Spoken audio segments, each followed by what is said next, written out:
So thank you very much for having a chat. I guess the reason why I wanted to start with that is because we're working in the space of understanding people and athletes, and I absolutely love how much energy you can get out of one conversation around what makes people happy on the weekends. Okay? What we're trying to do is we're trying to talk to athletes around not jumping higher, running faster, drinking their protein shake. They have enough people in the industry to do that to them. What we're trying to get them to do is understand their life, and relationships and people is important. That's the first part. Second part of my question to you was setting goals. And the part that we're finding and loving about working with our athletes through the My360 is we have those conversations regularly, and we have an idea of what they want to do with their life away from. So we would ask the athletes, what's your part that you want to achieve away from your sport? So we can actually start getting some more information out of them. Second part about, I guess, why I'm passionate about this space and why we're trying to drive this at the QAS is that we actually believe that athlete well-being is a performance enhancer. Having great people who understand their lives, who have strong relationships, who are good people in the community, we actually feel that can enhance performance. So some people say, I don't want my athletes doing it because they will be too tired.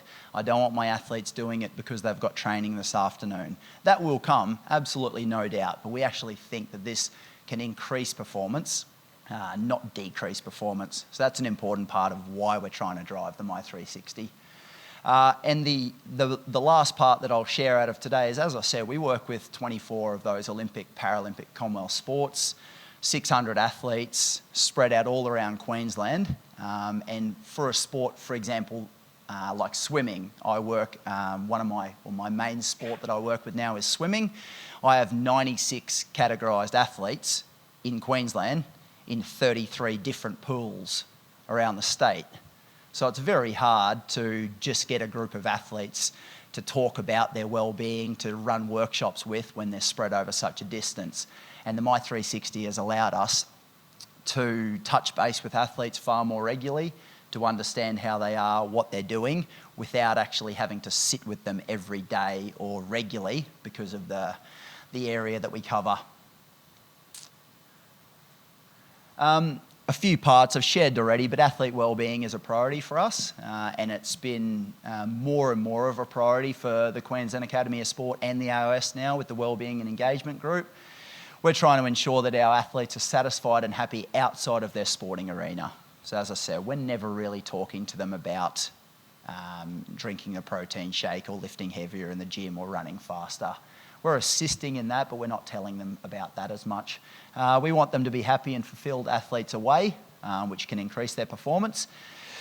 And I'm going to talk a little bit about the areas that we work in. So we have 5 key areas that we work in, and the My360 directly relates to these 5 areas. So thriving is an important word at the Academy of Sport. Other sports, other groups will use flourishing or different terms. We use thriving because we are in the performance game as well. The Queensland Academy of Sport's main aim is to get 25% of athletes on national teams. So it's important that we do link to performance, but we aren't only a performance academy. So we want thriving athletes inside and outside of their sport. Learning and growth is extremely important. That's obviously university, schooling, work placement, apprenticeships. So we work with our athletes in that area. Community engagement, we're finding more and more interest from athletes around community engagement. We have a significant amount of funding and effort going into community engagement through the new Queensland Government 10-year strategy to 2029. So that's a very important part of us and links in beautifully with our QAS for Schools program, which it was. It's now an Olympics Unleashed program where athletes are visiting primary schools throughout Queensland and Australia, as much as our hospital visits, our youth detention centre visits, our Lifeline and other charity engagements. Professional behaviours is our link into high performance, so we still have that link with coaches, high performance directors and sports around professional behaviours, and that's things like coachability, performance planning, athlete plans. So that's really important that we can still link with our sports. We aren't just talking about conversations and well-being. We are still linking our program to high performance sport. And the fifth part is personal brand. So we're working with athletes around sponsorship, media training, public speaking, all of those kind of things. And I will touch on that in a little bit, but they're our 5 key areas which the My360 really touches. The reasons we developed it, and I guess how it became the My360 at the QAS, was we used to be the ACE program, Athlete Career and Education. I guess the problem with that, and being an athlete myself when ACE was around, was I only ever thought the advisors were there for career or education. So when I didn't want to go to uni, and I've never been to university, I've never studied, I didn't want to do it, I never spoke to the ACE advisor. They probably worked a little bit in wellbeing, but I think the changes to personal excellence, personal development, and now athlete wellbeing and engagement are far more important for the people and the athletes. So it's very much a holistic model. We heard your words around holistic models. So we're incorporating wellbeing and people as much as just the career and education. We wanted a better way to track our athletes over multiple cycles. So our athletes come in, go out, categorise, non-categorise, move between states, go from the Queensland Academy of Sport to the AIS, from the AIS deselected back into the home environment, from the AIS to a European contract, to an American university, back. So we wanted a better way to track our athletes where they are over multiple years and cycles, because we mostly work in the 4-year Olympic cycles, Paralympic cycles. Very much a conversation starter, and I'll touch on this a little bit at the end around outcomes and what we've gotten out of the My360, but very much around having conversations with athletes, allowing them to understand who they are as people, who we are as people, how we can assist them, what they might need, and how they're going. So very, very nice conversation starter, and understanding that changing landscape of athletes. And the part that has provided some really important benefits for us is, for the first time, we've actually been able to capture what the athletes want, not what we think they want. And I reckon that's the biggest part for me coming from an athlete into the working environment, is I constantly heard, we're running a media skills workshop. Nobody would turn up. I wouldn't turn up as an athlete. Then they would get upset about why, and I'd say, oh, we did media training with Hockey Australia last month. We've just finished the Olympics. I don't really need any media skills now because we don't compete until next year. But we always run a media skills in September. No need. We're actually finding out now when athletes want it, when sports want it, for our future planning. So that's been really important for us to run programs that the athletes want, not what we think they want or what we've always done. So that's really important for us. Just a snapshot of the My360. Basically, we wanted something that was a colourful tool. Athletes want something that looks good on their screen. Yes, we get the information, yes, we get the conversations, but they want to see a snapshot of something at the end that looks good. This is a little infographic we put together for a presentation. Basically just shows the 5 key pillars, the My360 tool and why. So we're prioritising actions for athletes to ensure growth both in and away from the sporting arena. We're identifying and building skills and opportunities for their future, and we're identifying trends and priorities in the athletes and squads for future programming. Nice, easy graph, shows the history, and the part at the end, which is what we find is the important part for the athletes and the sports, is their strengths, improvers, and priorities. And I'll touch on that in a sec. We've deliberately put it in strengths first because we want the athletes to understand what they're good at. We get told a lot as athletes, and now in my role, you need to do this better, you could do this better, and actually athletes don't get a lot of what they're really good at. So we deliberately put the strengths at the start. We talk about things they've improved on, and we work on their priorities. I do just want to go into what it looks like and how it came about.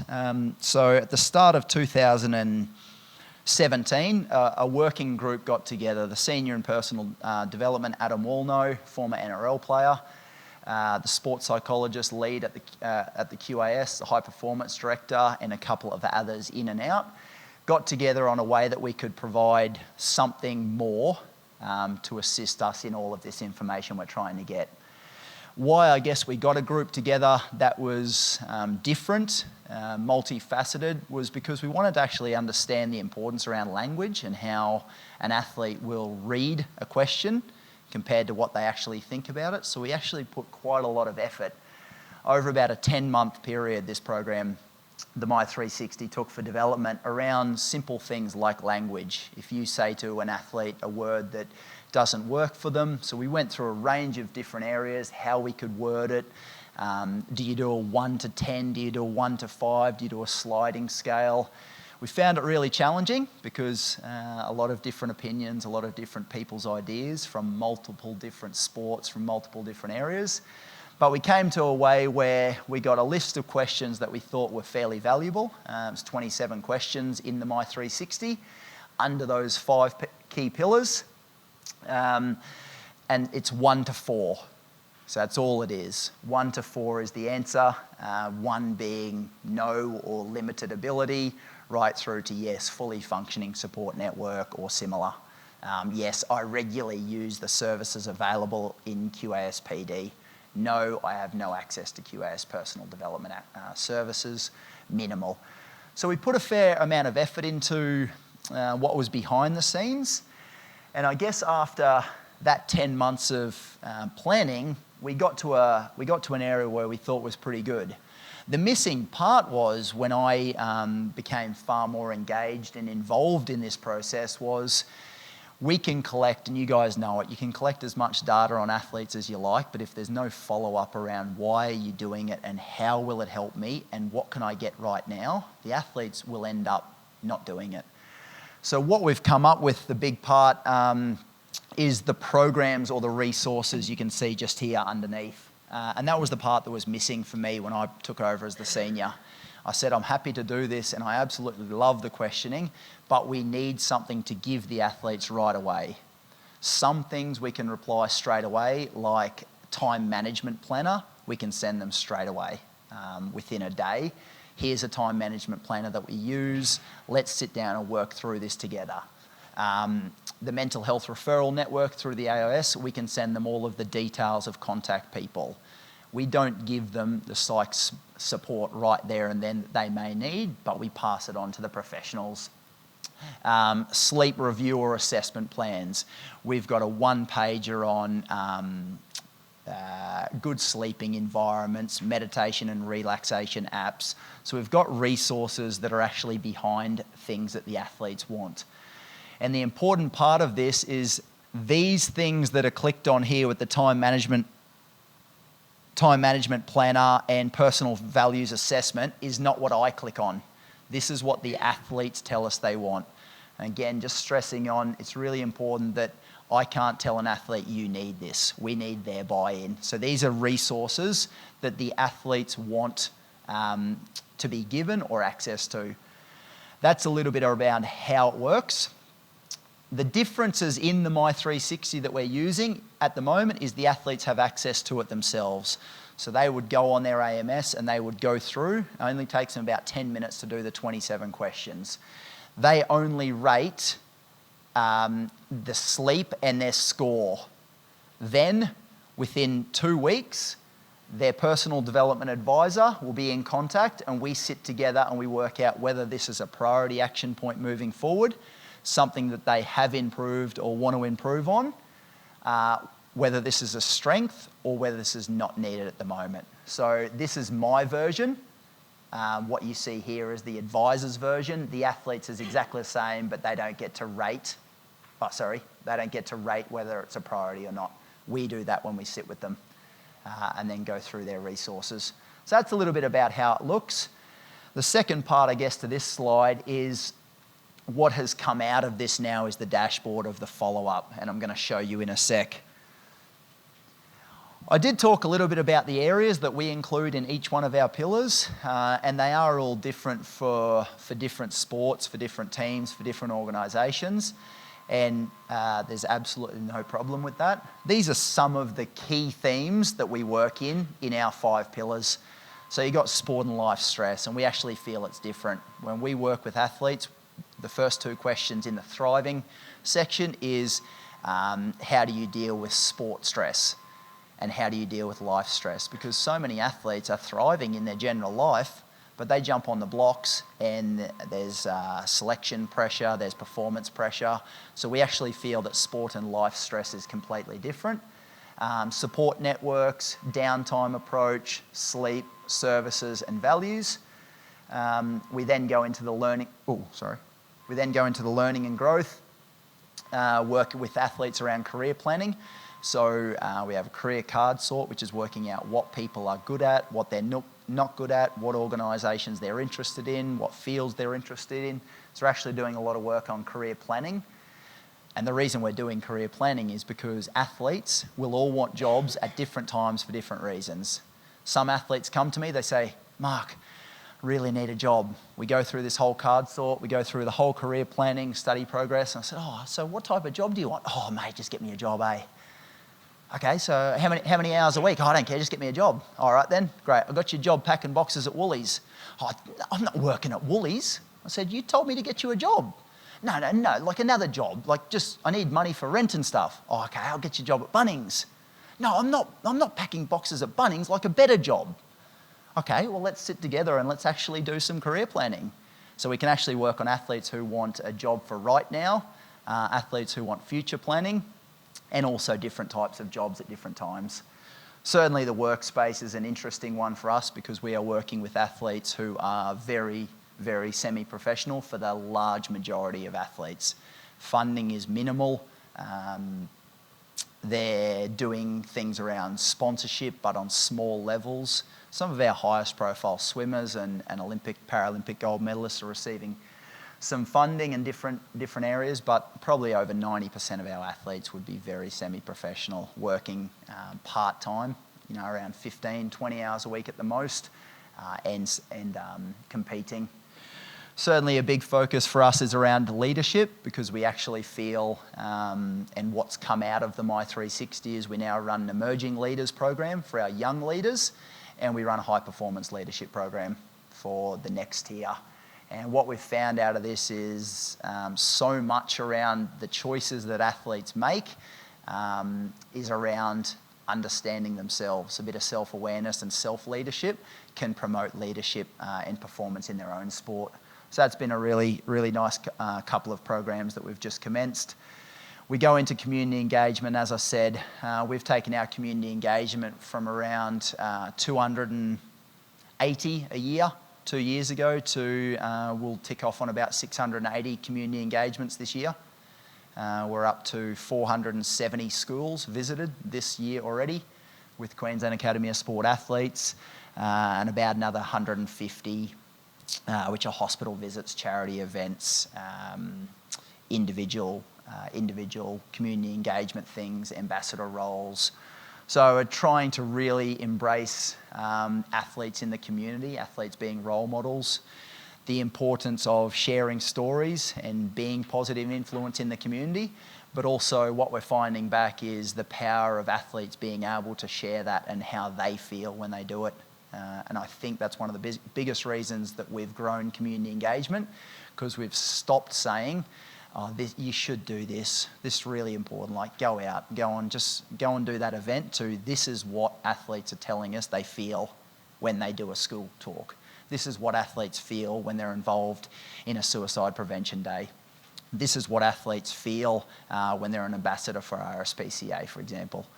So we're actually giving them more and more information about the why they're doing it. Professional behaviours, as I said, is all around performance planning, AMS, feedback, coachability. So we can certainly link in our My360 to coaches, and that's been an important part. The more coaches we feel engaged in what we're doing, the more they will give us time to work with their athletes. And the best one about this is, for most of you here in high performance sport, when you ask your athletes, oh, how are you with coachability? Oh, I'm pretty good. Like I seek out some feedback pretty often. I always ask my coach when I'm going well or not performing that well, we then take those responses and we speak with their coach, and they haven't spoken to him for 3 months. He's poor. Worst kid I've ever worked with around selections.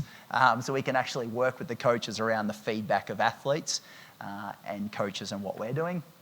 And obviously the personal brand is something that's so important for this generation. The part that I will, and we know it in this room, but personal brand is extremely important for the individuals because it can allow them to share their story, it can allow them to increase their reach and sponsors and all of that. But the big part that we're focusing on is understanding how your social media plan can be positive for you, but it can also be such a negative around performance, around doing the wrong thing at the wrong time, which can bring your sport into disrepute. It's about understanding some of those things around integrity as much as the power of social media. So that's a little bit about what we do and how we've kind of structured what's involved in the My360. This is what the athletes get. So after they answer their questions, they get a My360 total. They get their thriving total, which is all of the questions in orange divided up. So they wanted a number, and this was from an athlete focus group. We actually didn't want to give numbers, but the athletes wanted to see a number. We said, okay, well, fair enough. So we thought about keeping these numbers and taking away the My360 total because we did get, so he's better than me. We said, no relevance at all because you could be doing community engagement and not studying. He could be studying, working, have a great relationship and be networking, and your totals will be totally different. So it's very much not around rating yourself. It's just about understanding where you're going in different cycles. I did speak about it quickly, but we deliberately work on the strengths that athletes have because we do want to talk about the people. We do want them to understand things that they're good at as much as things that we want them to work on. Certainly things that they've improved on or want to improve on that aren't key priority areas. And this one here, I guess, is important for us. The part that's really important with the priorities for us is every time we're included in or if we are included in a performance planning or a review meeting, most of the time it's technical, tactical, ability, past performance, future predictions. And then if there's 30 seconds to go, they say, Mark, and like what else are you doing? We don't get much time to speak about the actual people. So here we can take something actually to those meetings. I'm not making this up. I don't know, he come to that event last month. He's going really good. We can actually speak to them around these are the priorities that they want to work on in the next 6 months for their own life. And this is twice a year, the My360 with each athlete. So in the next 6 months, he wants to work on or she wants to work on leadership skills and their personal brand. The reasons why it's only 2 is we have a max of 3 priorities. And you all know it, that if we give athletes 6 priorities for 6 months, there's no chance they'll get through them all. So we want to keep that around 2 or 3 personal development priorities in that 6-month block, and we think that's easily achievable. In getting towards where it has gone now, and I spoke about future programming, this is the thing, the dashboard, I guess, that Braden and Jack, thank you and all of your team for helping, but this was the next part. As I said, this was the important part for me around collecting data and how we can use it. So for my role now as the senior, this has been amazing for me for a couple of reasons. I'm someone who very much in my athletic career has lived in the now. I've wanted to achieve something in a very short period of time. And I started off in my working environment very similar, a lot of ideas and not much follow-up. What this has allowed me to do is it's allowed me to assist our team in future programming. So now when the director comes down, he says, Mark, so what are you and the team doing? We say, okay, well, here's our plan already for 2020. We know there's the Olympics and the Paralympics in 2020.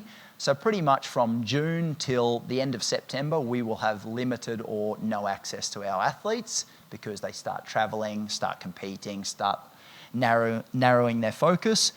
But out of 2019 and our My360s, this is our programming. So we know that community engagement is a huge focus. However, we can say now to our director, out of the 200 My360s we've done, or we're 244 or something so far out of our 400 athletes, 54 of them want training in social media. Okay, where does that sit? Because if I start running an integrity review or sports psych meetings, he will say, but why would you focus on that when 57 athletes want public speaking and 54 want social media? So we already know for next year, athletes are interested in understanding how to speak to the media because of the Olympics and the Paralympics and what it brings with it.